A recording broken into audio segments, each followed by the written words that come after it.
প্রার্থী আছেন বিভিন্ন আসনে যারা আহ, লড়াই করছেন, তাদের কিছু কিছু কিছু কিছু আসন এমন আছে যারা এটা খুব সুন্দরভাবে তুলে ধরেছেন যে তারা স্পেসিফিক ওই এলাকায় কি কি কাজ করবেন, কিন্তু এটা এখনো পর্যন্ত সব আসনের প্রার্থীরা এটা উল্লেখ করেননি। যার কারণে আমরা মনে করি যে যে যেই আসনে আছেন তাদের এই স্পেসিফিক কি কি কাজ এগুলো না জানার কারণে আমরা দ্বিধান্বিত হচ্ছি, আমরা বুঝতে পারছি না যে আসলেই উনি এলাকা ভিত্তিক কি কাজ করবেন।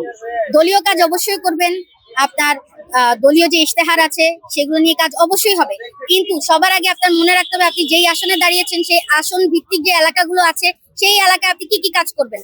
আমরা এলাকায় কাজ দেখতে চাই, দল আসবে, কিন্তু আগে সাধারণ জনগণের কথা চিন্তা করতে হবে।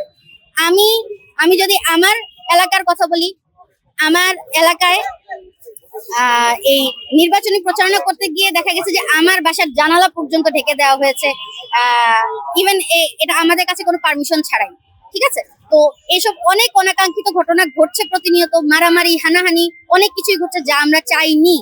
আর অনেকেই দেখা যাচ্ছে যে অনেক ধরনের প্ল্যান প্রোগ্রাম করছেন, এরকম অনেক পুরো কথা আমরা শুনছি, অনেকেই ভয় দেখাচ্ছেন। তো আমরা এতটুকুই বলবো যে জুলাই জনতা কাউকে ভয় পায় না।